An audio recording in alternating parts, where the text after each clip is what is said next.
शिव शंकर जपो तेरी माला, भोले बाबा जपो तेरी माला, भोला सब दुख काटो मार। ओ भोला सब दुख काटो। भगवान देवाधिदेव महादेव ने ब्रह्मा जी से कहा, भगवान विष्णु ने ब्रह्मदेव से कहा, ब्रह्मा जी सृष्टि की रचना प्रारंभ करो, और यदि सृष्टि की रचना सही हो जाएगी तो यह निश्चित है कि यह संपूर्ण ब्रह्मांड का सुख प्राप्त हो। संपूर्ण ब्रह्मांड का सुख।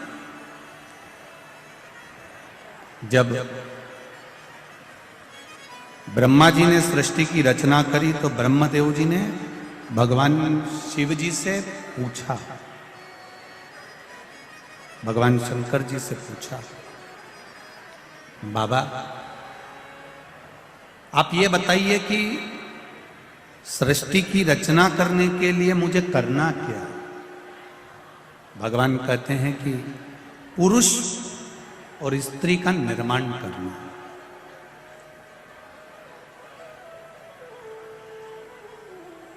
एक बात अपने जीवन में उतार कर रखी है, परिवार कुटुंब रिश्ते नातों से हमको मुंह मोड़कर नहीं जाना, हमको उनके बीच में रहना है, हमको उनके साथ रहना है, और साथ में रहकर जो तकलीफें जीवन में आती है उसको सहकर आगे बढ़ते चले जाएं।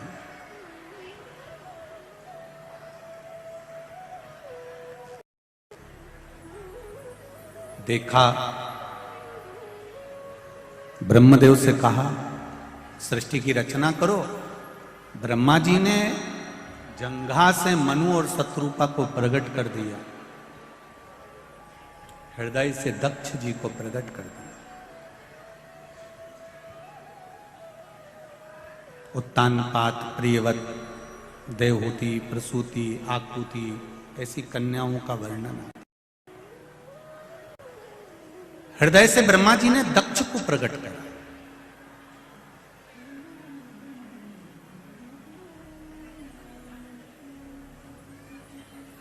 अब हृदय से जब दक्ष को प्रकट किया गया है, जब हृदय से दक्ष को प्रकट करा गया है, तो दक्ष प्रजापति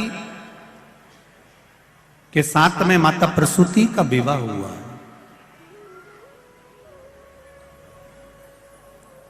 माता प्रसूति के गर्भ से जितने बच्चों ने जन्म लिया वो सारे की सारे संस्कारवान।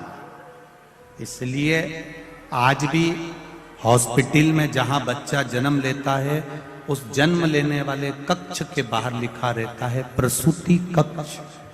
मतलब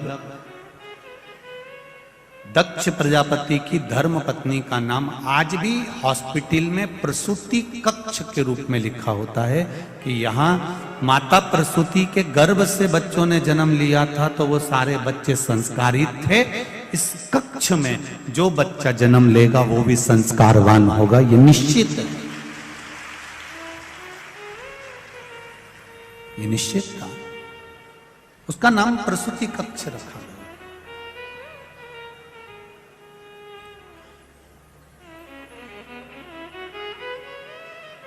शिव महापुराण की कथा एक बहुत अच्छी बात कहती है, जरा ध्यान दीजिएगा। धन चले जाएगा तो वापिस आ जाएगा,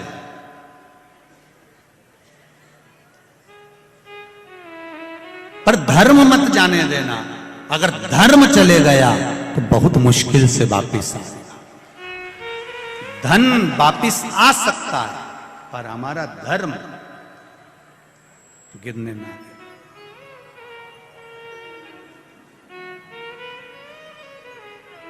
बहुत अच्छा लगा जब कोरोना महामारी का क्रम चल रहा था। आप लोग तो सब इंदौर के निवासी हो, आप लोगों को तो मालूम होगा। हम तो केवल कुछ थोड़ा बहुत अखबार अधिकाधिक से जो देख लेते हैं, मीडिया पर पढ़ लेते हैं, उसका स्मरण रखें। कोरोना महामारी में कितना कितना त्राही त्राही मची, हर तरफ कहीं ना कहीं हाहाकार मचा हुआ था।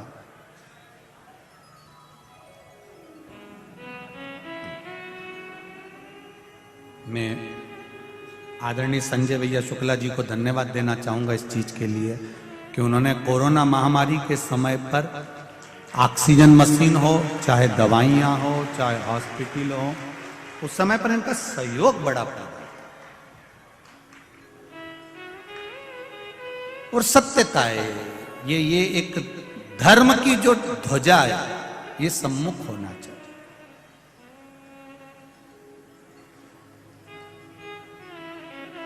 धर्म की ध्वजा अग्रणी होना चाहिए, और उसका जो सुख है वो सुख कहीं नहीं मिल सकता। कल रात्रि को यहां पर बहुत सारे लोग सोए हुए थे, इंदौर वाले लोग, आप लोग तो दर्शन करने आते होंगे। रात्रि के समय पर यहाँ पर जो लोग सोते करते हैं, बाहर से आए हुए जो अतिथि लोग हैं, वो भजन करते हैं, कीर्तन करते हैं रात भर।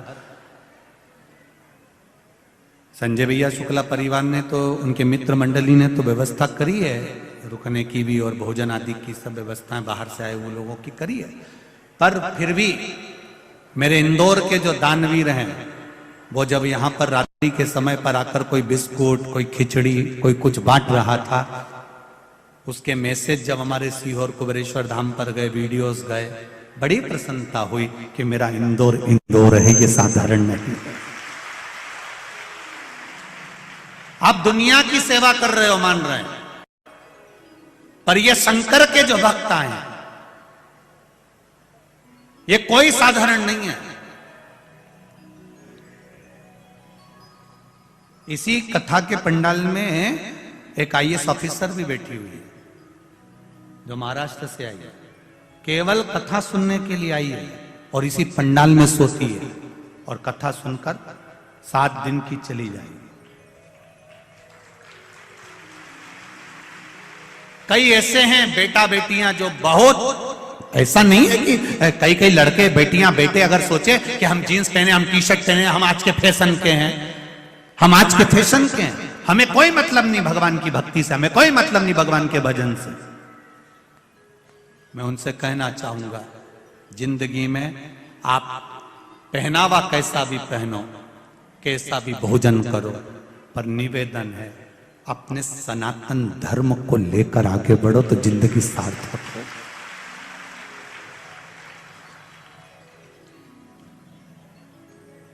खूब वीआईपी बनो, पर इतने वीआईपी मत बन जाना री मेरी जीजियों कि श्रद्धा जैसे 35 टुकड़े हो जाए। इतने वीआईपी मत बन जाना, खूब वीआईपी बनो, राशि ठाट रखो, एक मोबाइल की जगह 4 लटका के चलो। कौन मना कर रहा है तुमको? 2 हेडफोन की जगह 2-4 और घुसीड़ लो, कोई दिक्कत नहीं, कोई मना नहीं करेगा, कोई नहीं मना। पर निवेदन, सब कुछ छोड़ दूंगी पर अपना धर्म नहीं छोड़ूंगी, भगवत भजन नहीं छोड़ूंगी, चाहे कुछ। आज सबसे ज्यादा खुशी इस बात की होती है कि मेरी बेटियां, मेरे बेटे, छोटे छोटे बच्चे, ये नवयुवक बहुएं, ये पूरी सभा में, आप ये पूरी कथा व्यासपीठ के सामने जितने भी माताएं बैठी हैं, इनमें 80, 85, 90 की तो कम मिलेगी, जितनी भी मिलेगी ना, सब नवयुवक बहुएं मिलेंगी। इन्होंने ठान लिया है कि हम शिव की भक्ति करेंगे और आने वाली प्रेरणा देंगे, तो वो भक्ति कर रही है। इनमें देख लो कहीं की डोकरियों मिल जाए चीज जोरदार, और मिलेगी भी तो ओल्ड इज गोल्ड मिलेगी, तो ऐसे मिल जाएगी दमदार। तुम देखो पूरी कथा, ये उठी, प्रणाम प्रणाम प्रणाम, एक और उठी है, जय हो। एक और उठी इधर भी, धन्य है। नमन मेरी माओ को, प्रणाम करता हूं आपके चरणों को, धन्य है। संजय भैया गजब तो करा, डोकरी उन भी आई है। बैठो बैठो, प्रणाम करता हूं आपको, नमन है नमन। श्री शिवाय। बैठो माँ, बैठो बैठो, प्रणाम करता हूं आपको। बहुत बहुत भाव आपका, स्नेह, ये प्रेम है आपका, ये वात्सल्यता है आपकी, ये करुणा है। और उसकी भक्ति के बिना कुछ भी नहीं। शिव कथा कह रहा है, अपना फर्ज मत भूलो। प्रसूति मैया का विवाह दक्ष प्रजापति के साथ हो गया। कई कन्याओं का जन्म हुआ, 60 कन्याएं जन्म ले ली, 27 तो चंद्रदेव के साथ किया। कई कन्याओं का। अब चंद्रदेव के साथ में जो कन्या भी आई, उसमें एक रोहिणी भी थी, जिस पर चंद्र बहुत आसक्त रहते थे, उनसे प्रेम करते थे, उनसे स्नेह करते थे। बाकी की जो धर्म पत्नियां थी उनकी ओर उसको देखते नहीं, बंदे शायद। बाकी की जो धर्म पत्नियां थी उनको वो देखते भी नहीं।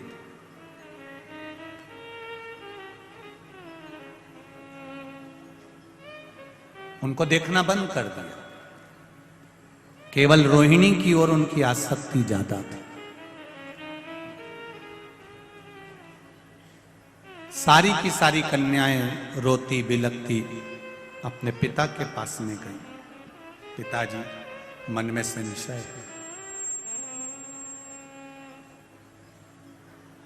बाप जब तक जीवित है तब तक बेटियों को भी अपने पिता का अभिमान होना चाहिए, होना चाहिए। मेरा पिता है, अभी मेरा बाबुल है, मेरा बाप है, मेरा पिता है। बस तुम्हारा पिता तुमको पढ़ने से मना नहीं करता, बड़े बड़े शहर में भेजने से मना नहीं करता, तुम्हारे कपड़ों के लिए मना नहीं करता। बस मेरा बेटियों से एक निवेदन पहले भी रहा है, आज भी रहेगा। नरक से बेटा कभी अपने माँ बाप को नहीं बचा सकता। केवल एक है बेटी, जो अपने माता पिता को नरकों से बचा लेती है। केवल एक।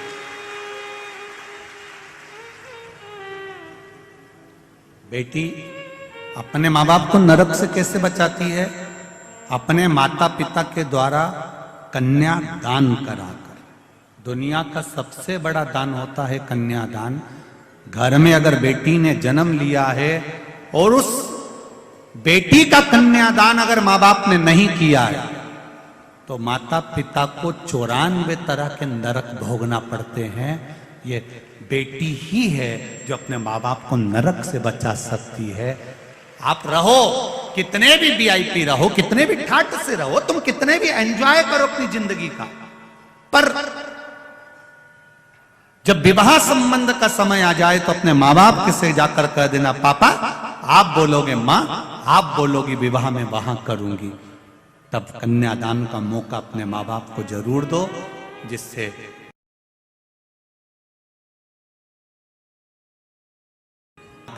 नरक ना भोगना। बेटी को अगर जीवन में दुख होता है ना, बेटा मां को प्रिय होता है, बेटी बाप को प्रिय होती है।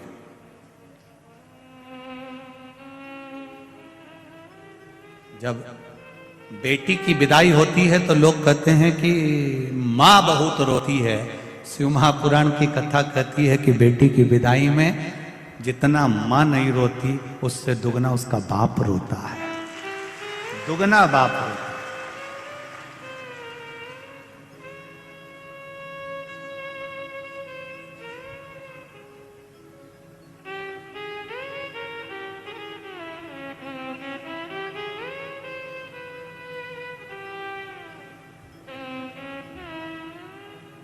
पिता पुत्र को पूरी वसीयत दे देता है, पूरी जायदाद दे देता है। पिता बेटी को केवल एक कन्यादान देता है, और वो कन्यादान का जो फल होता है, हजारों अश्वमेध यज्ञ और हजारों सर्वतोमुखी यज्ञ कर लीजिए, और एक कन्यादान जिसको जन्म दिया है बेटी को, उसका कन्यादान कर लीजिए। वो मौका है, चूके ना, उसको छोड़े ना। सारी की सारी कन्याएं चंद्रदेव की बात लेकर अपने पिता दक्ष प्रजापति के पास में आ गई, और दक्ष प्रजापति के पास में आकर बोली, दक्ष प्रजापति के पास में आकर कहती हैं, पिताजी हमको थोड़ा सा दुख है। क्या दुख आ गया बेटी? बाप कह रहे थे अगर बेटी को दुख भोगना पड़े तो वो बाप किस काम का?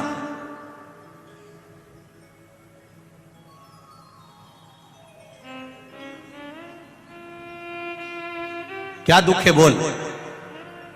आपके जो दामाद हैं जमाई, वो केवल रोहिणी से स्नेह करते हैं, बाकी के किसी धर्म पत्नी पर उनका ध्यान नहीं है। महाराज, पिता का फर्ज है कमा कर लाना, पिता का फर्ज है बच्चों को अच्छी एजुकेशन देना, पिता का फर्ज है बच्चों को अच्छे कपड़े पहनाना, पिता का फर्ज है बच्चों को अच्छा खाना खिलाना, पिता का फर्ज है बच्चे का पेट भरना, पत्नी का पेट भरना, परिवार का पेट भरना। ये पिता का फर्ज है। पिता कमा कर लाएगा, देगा, पेट भरने की जवाबदारी पिता की है, अच्छी एजुकेशन की जवाबदारी पिता की है, अच्छा घर बनाने की जवाबदारी पिता की है, अच्छी दुकान चलाने की जवाबदारी पिता की है, अच्छी परवरिश की जवाबदारी पिता की है। पर पिता से ज्यादा जवाबदारी माता की आती है, बच्चों को संस्कार देने की जवाबदारी माता की। पिता से ज्यादा जरूरत है माताओं की, जो अपने बच्चों को श्रेष्ठ संस्कार दें, अपने बच्चों को अच्छा अच्छा ज्ञान दीजिए। रोज अपने बच्चों को शंकर जी के मंदिर में लोटा भर के भेजो जल लेकर। जिस मां का बेटा बेटी शंकर के मंदिर में जल चढ़ा रहे हैं, शंकर के मंदिर की देहली चढ़ रहे हैं, उस घर के बुजुर्ग कभी वृद्धाश्रम की देहली नहीं चढ़ेंगे।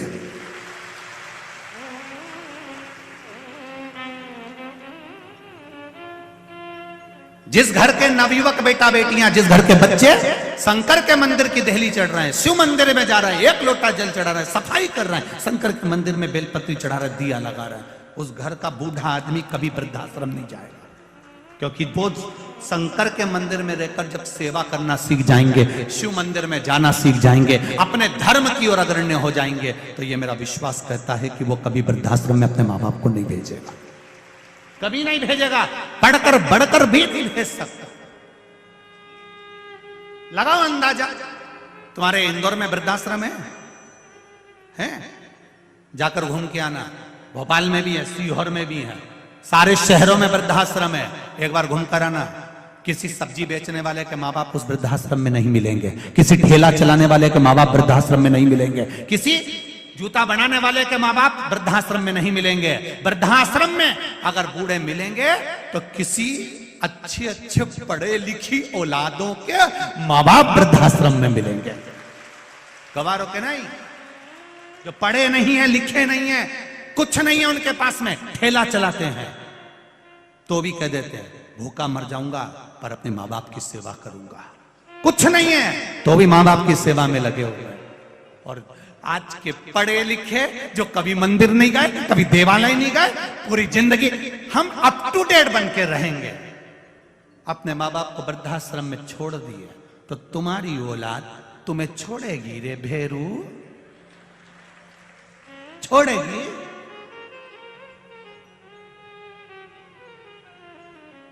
कौन छोड़ने वाला? लोग कहते जरूर हैं सीहोर वाला महाराज को कथा नहीं आती, अड़ा टेढ़ा बोलता है, तो क्यों सुनते हो? रिमोट तो तुम्हारे पास में ही है, चैनल चेंज, महाराज भी चेंज, 2 मिनट के अंदर रिमोट तुम्हारे हाथ में। थोड़ा बुरा लग सकता है, पर अपनी आने वाली समय सीमा को देखिए। डॉक्टर बनो, इंजीनियर बनो, कलेक्टर बनो, एसपी बनो, तुम्हारी मर्जी, पढ़े तुम जितना पढ़ना चाहो दिल से पढ़ो, खूब विद्वान बनो, खूब आगे बढ़ो, पर उसके साथ में संस्कारित भी बनो, झुकना सीखो। थोड़ी नम्रता अपने भीतर लेकर आओ। थोड़ी सी अगर नम्रता होगी तो जीवन की सार्थकता होगी। कुर्सी, पद, प्रतिष्ठा ये कब बदल जाती है, कब कौन कहां पहुंच जाता है, कब किसका कहां ट्रांसफर हो जाता है, पता ही नहीं पड़ता। जितने दिन रहो दिल से खुश रहकर अपनी मस्ती में, भगवान की भक्ति में और आनंदमय सनातन धर्म की सेवा में लगे रहो। जितने दिन रहो। जीवन किसका देखा, कौन का भरोसा है?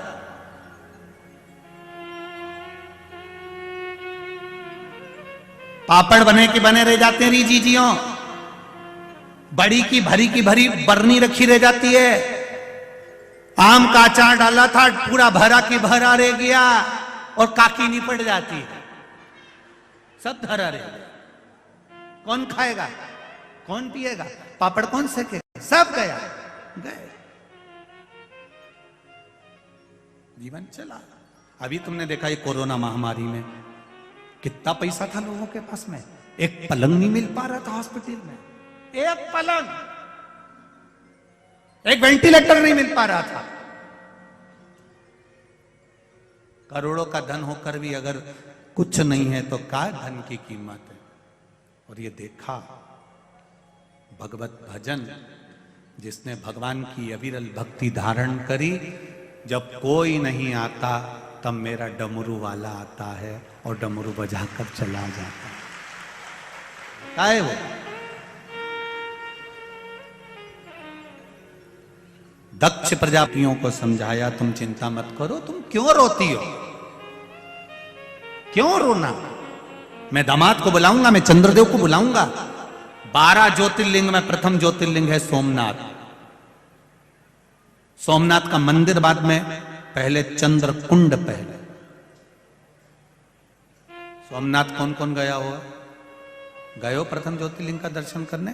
तो दर्शन करे होंगे आपने सोमनाथ में चंद्र कुंड के, जिस चंद्र कुंड से भगवान शंकर का शिवालय, भगवान शंकर का शिवलिंग जल के ऊपर आनंदित होकर ठहरता है।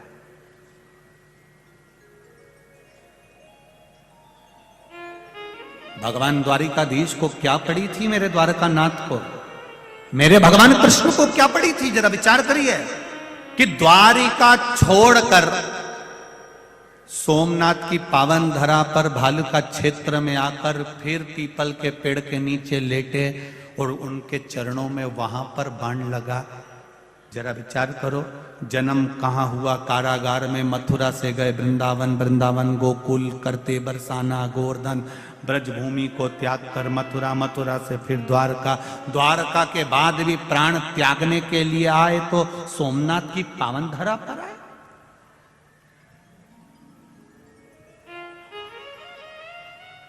भालका क्षेत्र में,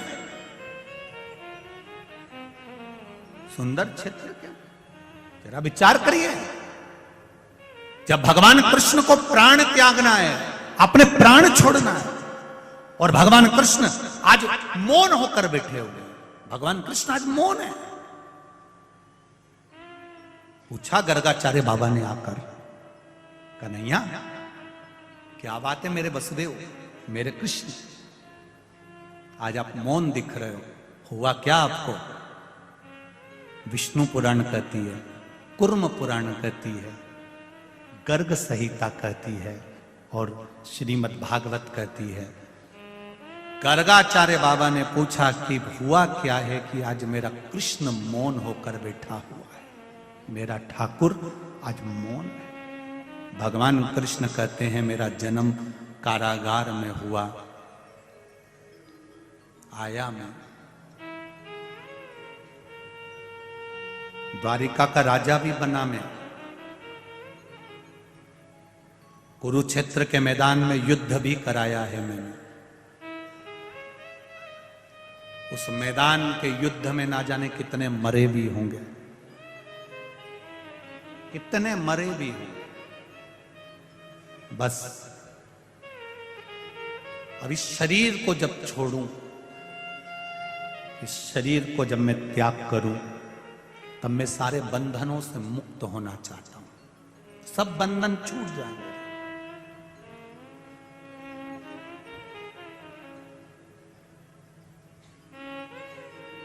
गर्गाचार्य बाबा ने पूछा कि बंधन कहां छूटते हैं, आपको मालूम है? भगवान कृष्ण से पूछा जा रहा है कि बंधन कहां छूटते हैं, आपको मालूम है? भगवान कृष्ण कहते हैं, हां, मुझे मेरे पिता नंद बाबा ने यह बताया था कि शिव के द्वार पर जब हम एक कदम चलकर जाते हैं तो जिंदगी के ना जाने कितने पाप और कितने बंधन कट जाते हैं। ना जाने कितने पाप और कितने बंधन केवल शंकर के द्वार जाने से कट जाते हैं। अभी आपको कथा के शुरू में कहा था कि कबड्डी खेलने वाला पाली छूकर आता है। दुनिया के लोग कहें बहुत भीड़ पड़ रही है, ग्राउंड में जगह नहीं है, तो भी निवेदन है आधे घंटे की सुनने आना। रोड पर खड़े होके तो सुनोगे, द्वार तक तो पहुंचोगे, दरवाजे तक तो पहुंचोगे, उसकी चौखट तक तो पहुंचोगे। बस उसका सानिध्य एक पल का, एक घड़ी का, एक क्षण का मिल जाए, फिर वो जाने मेरे बंधनों से टूट जाता है, सारे पाप समाप्त हो जाते हैं। कहां? शिव के द्वार पर पहुंचने से, शंकर की कथा तक पहुंचने से, शिवालय तक पहुंचने से, भगवान की देवालय तक पहुंचने से बंधन मुक्त हो गया। और होता है संसार के जितने लोग मरने के बाद शमशान जाते हैं, वहां पर बंधन छूटते कि नहीं छूटते, इनसे पूछ लो। ये जितने लोग जाते हैं आग लगाने के लिए मुर्दे में, उनसे पूछना। पहले चतुर लोग पूरे बंधन काट दो, धागा काट दिया, ये काट दिया, वो काट दिया, कपड़े वपड़े सब फाड़ फुड़ा दिए, बेकार सब उतार के चंदन का बूरा लगा दिया, घी चुकड़ दिया, सब कुछ आंखों पे कपूर रख दिया, ने निपटा ही दिया, ने जला दिया, आग लगा दिया, सब बंधन से मुक्त। अब बेटा रोते रोते कह रहा है, शमशान में पिताजी जल गए, ताऊ, काका, दादा, परदादा, आग लगा दी तुमने, अब यहां कौन रहेगा? मेरा दादा अकेला रहेगा। तब परिवार के लोग कहते हैं, ऐसा मत बोलो, अब ये बंधनों से मुक्त हो गया है। बच्चे ने पूछा, बंधन से मुक्त कब होता है व्यक्ति? तो कहा, जब वो शिव की शरण में जाता है। शंकर भगवान शमशान में रहते हैं, जो उनके पास गया वो बंधनों से मुक्त हो गया। फिर कोई बंधन, कोई बंधन।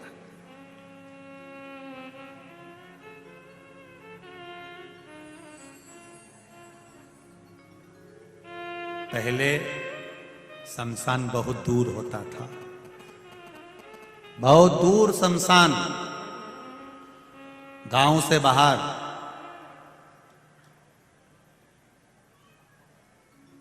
अब बड़े बड़े शहरों में तो गांव से बाहर कहां जाएंगे, तो गांव के अंदर ही। अब धीरे धीरे लोग बस्ती बस्ती चली गई, बसते चले गए, पास में ही शमशान हो गया, बिल्कुल नजदीक।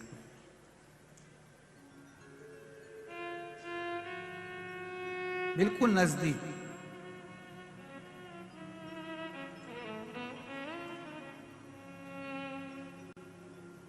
पहले लोग शमशान से डरते थे, अब इंदौर में तो शमशान भी लोगों से डरे।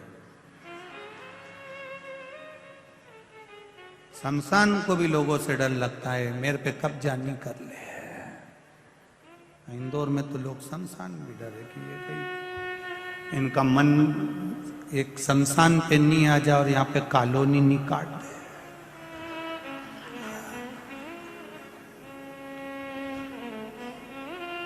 फिर कह दिया तो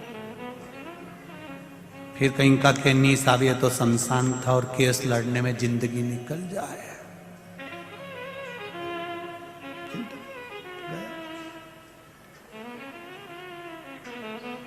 बंधन जहां कटेंगे, भगवान गर्गाचार्य बाबा ने पूछा क्या चाहते हो? मेरे बंधन जहां कटेंगे मुझे वहां जाना है, अपने प्राणों को त्यागने के लिए, अपने शरीर छोड़ने के लिए।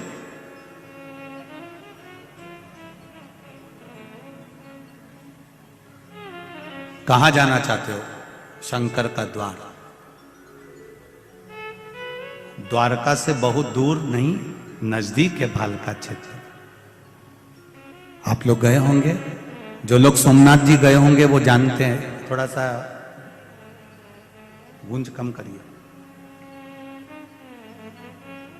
जो सोमनाथ जी गए होंगे उनके स्मरण में होगा, जहां भगवान कृष्ण के चरण में बाण लगा है पीपल के वृक्ष के नीचे, वहां पर आप लोग भी दर्शन करने गए होंगे। कौन कौन गए? हाथ उठाइए।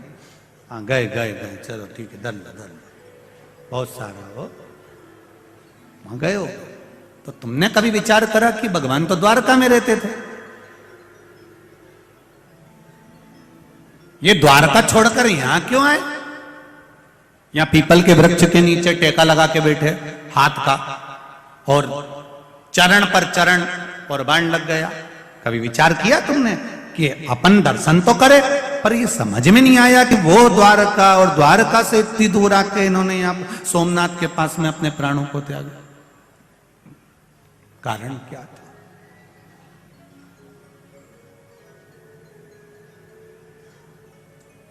शंभो शरणे पड़े मांगो घड़ी रे घड़ी, दुख काटो दया करी ने दर्शन। आखिर जरूरत क्या पड़ गई? क्यों द्वारका छोड़कर भगवान यहां आ गए? उसका एक कारण था,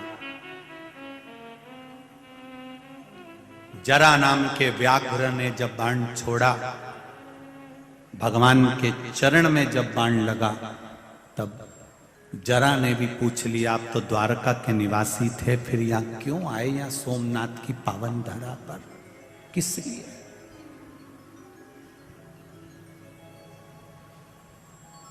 भगवान कृष्ण ने कहा, जरा तू रो क्यों रहा है? जरा नाम का व्याघ्र कहता है कि रोना इस बात का आ रहा है कि मैंने आपके चरणों में बाण लगा दिया, आपको कष्ट कितना हो रहा होगा। भगवान कहते हैं त्रेता का बंधन आज सोमनाथ की पावन धरा पर आकर द्वापर में टूट गया। मैंने, भगवान कह रहे हैं, राम अवतार में मैंने तुझको छुपकर बाण मारा था बाली, आज तूने छुपकर मुझे बाण मार दिया। ये सोमनाथ की धरा है, बंधन टूट गया। एक बात अपने जीवन में उतार कर रखिए, जितने लोग आस्था चैनल पर कथा सुन रहे हैं, जितने फेसबुक यूट्यूब पर सुन रहे हैं, और जितने लोग इंदौर की यह पावन धरा पर मां अहिल्या की गोद में बैठकर कथा सुन रहे हैं, उनसे निवेदन करना चाहूंगा, आप जब, जैसे प्रत्येक मनुष्य प्रतिदिन पाप करता है, झूठ भी रोज बोलेगा, कपट भी रोज करेगा, बेईमानी भी रोज करेगा, प्रपंच भी रोज करेगा। हम कितना भी मना कर दे, सियोर वाला महाराज कितना ही बोल दे कि तुम झूठ मत बोलो, तो तुम नहीं मानो कहीं तुम रेंदो रे दादा। अभी 2 मिनट में फोन उठाओगे, कोई पूछ ले कहां है, दुकान पे बैठा, और बैठे यहीं, कहीं का गाड़ी चलाते चलाते फोन लगा दे, कहां हूं? बस पलासिया तक पहुंच गया, कहीं नहीं पहुंचा, राजवाड़ा पे पड़ा। इतना झूठ, पल पल झूठ। अब इतना झूठ बोलो और तुम सोचो कि शिव पुराण की कथा सुनवाने में तो तरीज जाऊंगा, ये झूठा हुआ।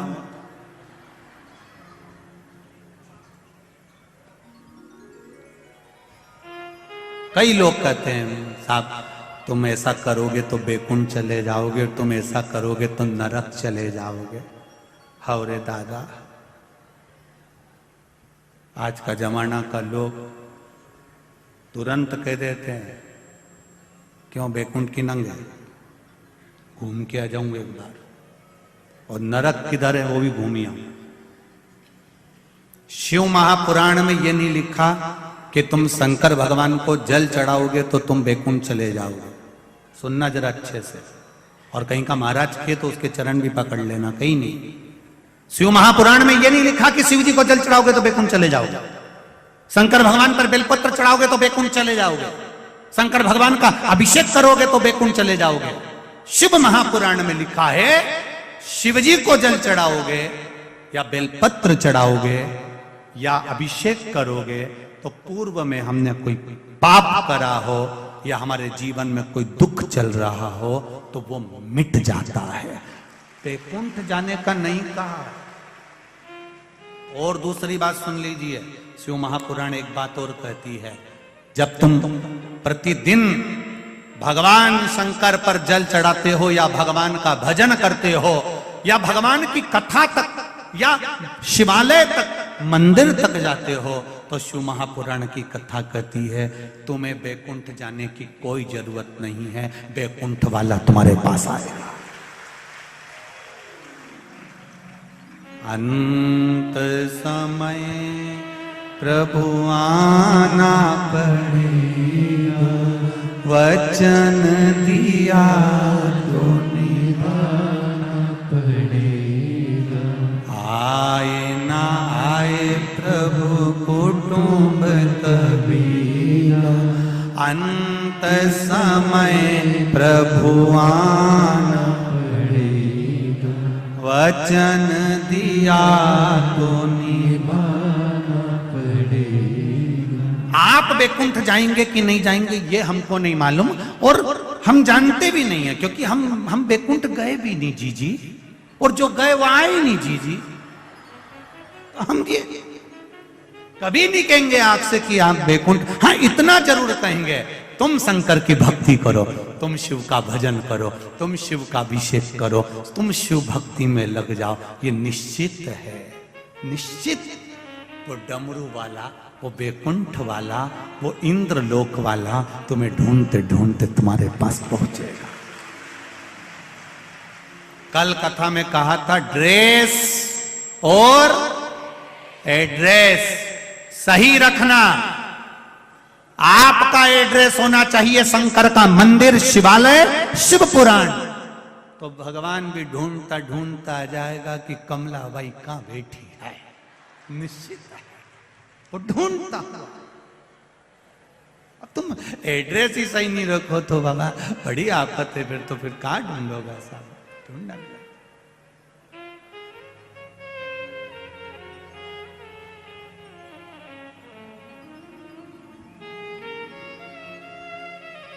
जैसे इंदौर के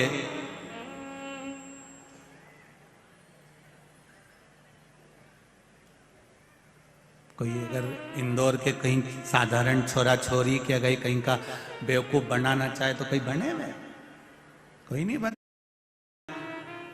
छोरी छोरा, छोरी का जरा सा मोबाइल खराब हो जाए तो छोरा बैलेंस डलवा देता है, क्योंकि वो उससे स्नेह करता है। कपड़े दिला दे, सामान दिला दे, मोबाइल गिर गया तो मोबाइल दिला दे।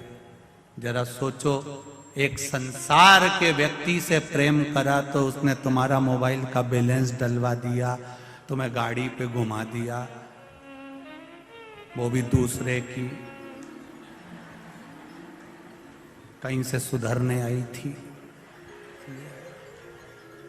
जरा सा प्रेम हुआ, उसने बैलेंस डलवा दिया, तुम्हारा खर्चा उठा रहा है। कितने साल उठाएगा? एक जरा सा थोड़ा सा संसार वालों से प्रेम करा, उसने तुम्हारा खर्चा उठाया। एक बार मेरे महाकाल से प्रेम कर कर देखना, वो पूरे परिवार का उठाएगा। अकाल मृत्यु वो मरे जो काम करे, चंडाल का काल उसका क्या बिगाड़े जो भक्त हो। महाकाल का एक बार उससे प्रेम कर कर देखिए, उससे स्नेह लड़ा कर देखिए, उससे नैन लड़ा कर देखिए, उससे मिलो तो। अभी तुम मिले नहीं हो अच्छे से उससे, अभी तो तुम कैमरा वाला से मिले थे बस। अभी एक आध बार जरा अच्छे से उससे मिल जाओ। अब मिल गए हो, परंतु इतनी बार कैमरा वाले ने दिखाया, एक नहीं उठाया। बस कहीं नहीं, अपने को ऐसे ही सुधरना है। थोड़ा सीवर वाला महाराज गड़बड़ बोलेगा, बोल दे बोले, अपने कोई दिक्कत नहीं है, अपन घर जाके चाय बना के पी लेंगे। और ज्यादा सीवर वाला महाराज पे गुस्सा आए तो उक्कल में अदरक डाल के उसका कूट लेना, कोई दिक्कत नहीं, उसमें कहीं टेंशन वेंशन नहीं है। और यही सोचता और बोल महाराज, कहीं नहीं, जोरदार अदरक को कूट लो तुम, कहीं दिक्कत नहीं अपने, परंतु अपन सुधरेंगे तो सुधरेंगे, ये निश्चित है। अब थोड़ा गुस्सा अगर आए ना तो अदरक ज्यादा डाल लो चाय में कूट कूट के। और सास पूछे आज बहुत तेज आवाज आ रही है, बस कथा सुनने गई थी, वो महाराज ने कह दिया, हाथ हिला, गुस्सा तो कुछ भी हो। और महाराज को तो कूट नहीं सकती, तो इसलिए अदरक कूट लेती, तो तुम कूट लो, उसमें कोई दिक्कत वाली बात नहीं है, तुम टेंशन, पर सुधरेंगे अपन। बोलो रीजी जियो।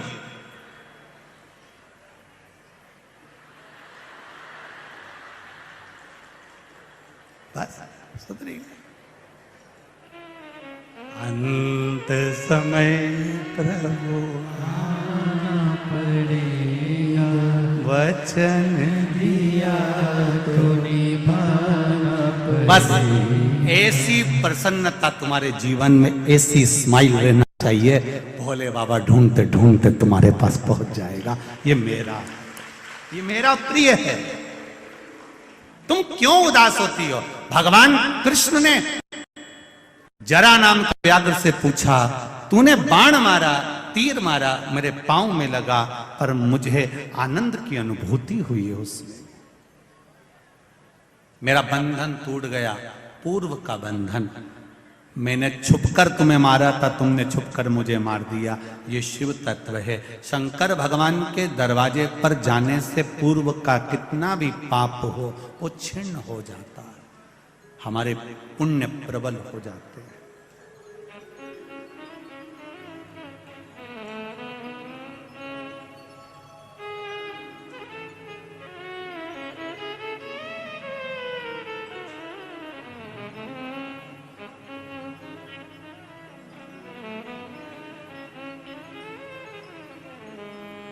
भगवान की अविरल भक्ति प्राप्त हो जाती है।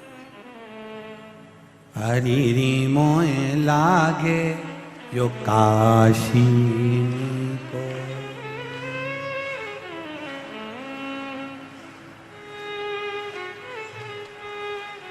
अब वो चालू नहीं हुआ है, फिर भी ठीक है, ठीक है।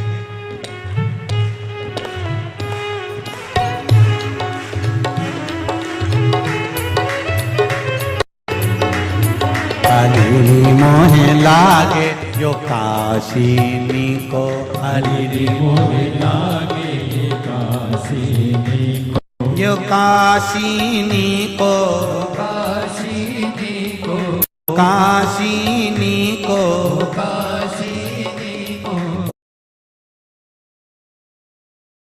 घर घर शंभो शिव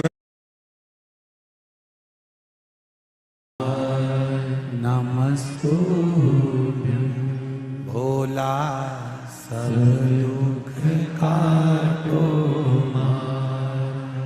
ओ भोला सब दुख काटो शिव शंकर जपू तेरी माला। वेदन करा, ये आप क्या कर रहे हैं? चंद्रदेव,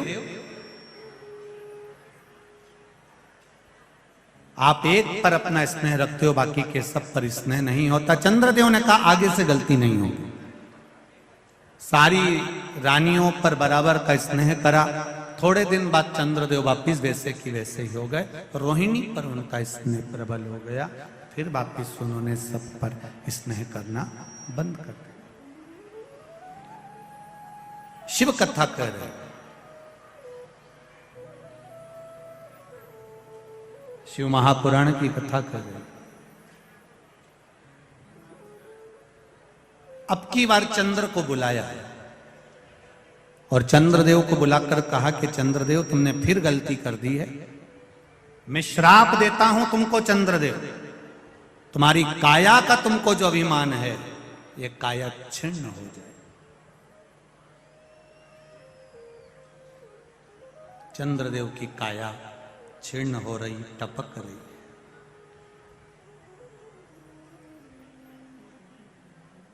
जब रोग से ग्रसित हो जाता है मनुष्य, किसी का एक्सीडेंट हो गया, कोई रोग आ गया, कोई बीमारी आ गई, तब उसको याद आता है कि मुझे शिव की शरण जाना। और शिव महापुराण की कथा कहती है जब हम गंभीर बीमारी से ग्रसित होंगे तब भगवान के पास जाएं।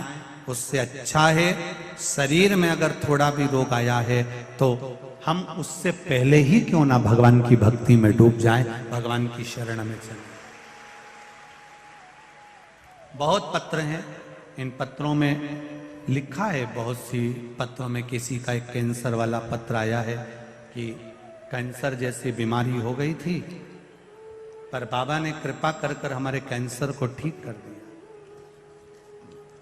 यहां तक पत्र हैं, पत्र बहुत हैं। चंद्रदेव रो रहे हैं, शरीर में कष्ट हो गया।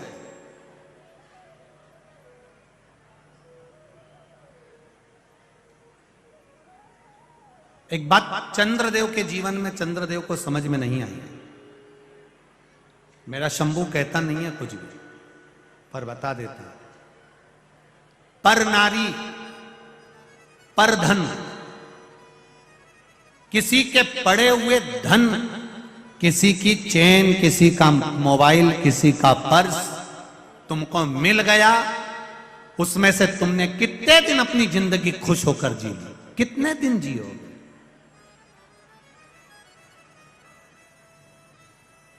फिर वापिस वही रोना जिंदगी का, और उससे अधिक रोना जीवन का है, और ज्यादा रोना है। पर धन पर नारी पर जब गलत दृष्टि दी जाती है तो यह निश्चित है कि व्यक्ति को रोना तो पड़ता।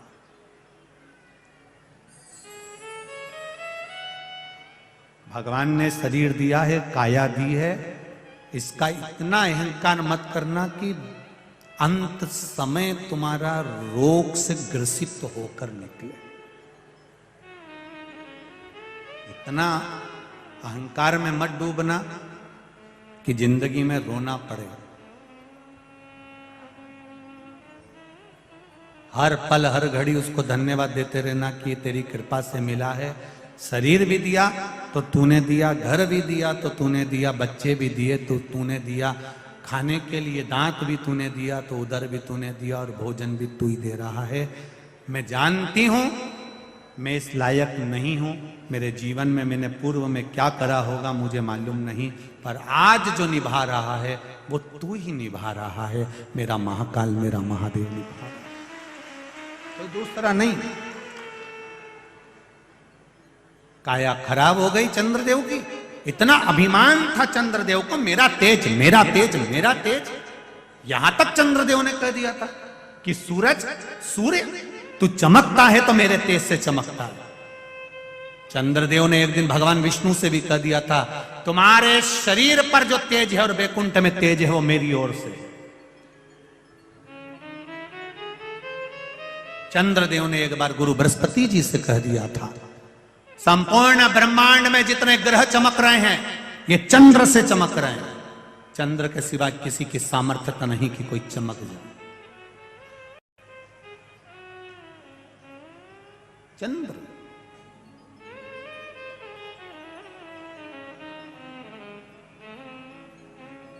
सारा अहंकार, काया का जो अभिमान था वो रह गया, पड़ा है, कोई मतलब का।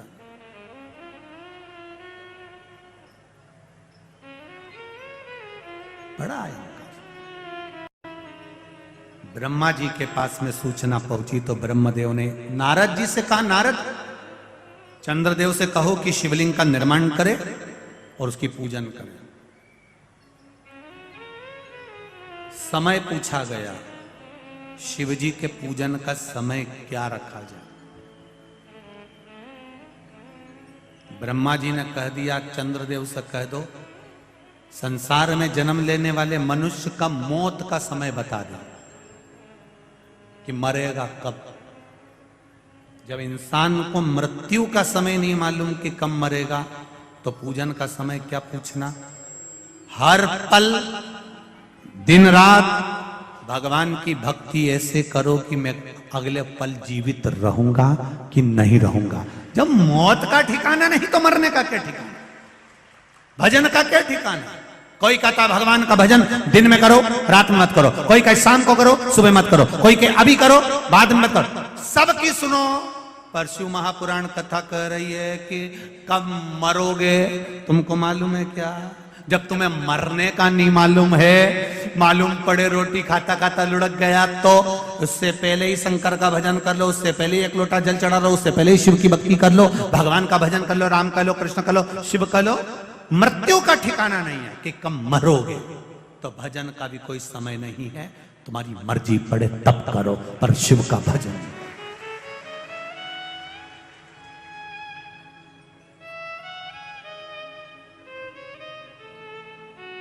तुम्हारा मन पड़े तब भगवान का भजन करो। कब कब? कई माताएं कहती है हम रजस्वला धर्म से हो गए, तो क्या महाराज जी भगवान का नाम नहीं लेना चाहिए? हम कहेंगे मंदिर मत जाओ, हम कहेंगे देवालय मत जाओ, हम कहेंगे भोजन मत बनाओ, हम कहेंगे पूजन मत करो, पर हम ये कभी नहीं कहेंगे कि तुम भगवान का नाम मत लो। हर घड़ी, हर पल, हर क्षण, हर समय तुम्हारा जब मन पड़े तब भगवान का नाम लो। भगवान के नाम लेने के लिए कभी भगवान ने मना नहीं करा कि मेरा नाम मत लो। जैसे उदर भरने के लिए भोजन जरूरी है, आत्मा की तृप्ति के लिए भजन जरूरी। क्या घर में सूतक लग गई, सावड़ लग गई, घर में बच्चा हो गया या कोई मर गया, तो क्या हम भगवान का नाम नहीं ले? कौन मना करता है कि भगवान का नाम ना लो? पूजन मत करो, मंदिर मत जाओ, आरती पूजन का स्मरण मत करो, पर नाम तो लो। नाम लेने में कोई मना नहीं। जपते रहो भगवान का नाम हर पल हर घड़ी। चंद्रदेव ने पूछा शिव जी की आराधना कब? तेरा मन पड़े जब कर, 24 घंटा शिव की स्तुति कर। चंद्रदेव ने शिवलिंग बनाया, पूजन करी, रोज पूजन करते, रोज अर्चना करते, रोज विनती करते। शिव जी प्रकट हो गए, एक कुंड चंद्र कुंड प्रकट हो गया, उस कुंड से शंकर भगवान प्रकट हो गए। प्रकट होकर कहा ले इस कुंड में स्नान कर, तेरा चर्म रोग समाप्त हो जाएगा। चंद्र कुंड में चंद्र ने स्नान करा, रोग समाप्त हो गया। रोग गया, रोग समाप्त हुआ, चंद्रदेव ठीक हुए, भगवान सोमेश्वर महादेव के रूप में विराजमान हो गए। बोल सोमनाथ भगवान की। 12 ज्योतिर्लिंग में प्रथम ज्योतिर्लिंग सोमनाथ, जहां पर चंद्र कुंड है। जिस सोमनाथ जी के पास में भगवान शंकर के उस धाम के पास में भगवान कृष्ण भी आकर अपने प्राणों को त्यागना चाहते हैं, क्योंकि वहां से मैं मुक्त हो जाऊंगा, संसार के सारे बंधन छूट जाएंगे। ऐसे सोमेश्वर महादेव का स्मरण किया गया। भगवान अर्धनारीश्वर भगवान का दर्शन अपन करेंगे। भगवान अर्धनारीश्वर पधार रहे हैं, जोरदार ताली बजाकर स्वागत करें। अपने सिर पे पल्लू डाल के रखेंगे, चेन अंगूठी मोबाइल पर्स का ध्यान रखेंगे, मंगलसूत्र आदि का ध्यान रखेंगे। कोई वस्तु यदि आपकी खोती है तो उसमें समिति या प्रशासन जवाबदार नहीं होगा, इसका ध्यान रखिए। आपका सामान आपको सुरक्षित रखना है। हर हर जय जय श्री राधे। सभी भक्तों को यजमान परिवार संजय शुक्ला जी और यजमान परिवार आके अर्धनारीश्वर भगवान का पूजन करें। जय जय श्री राधे। सभी भक्तों को हर हर महादेव, सादा जैसे कि शाह, श्री शिवाय नमस्तोभ्यम।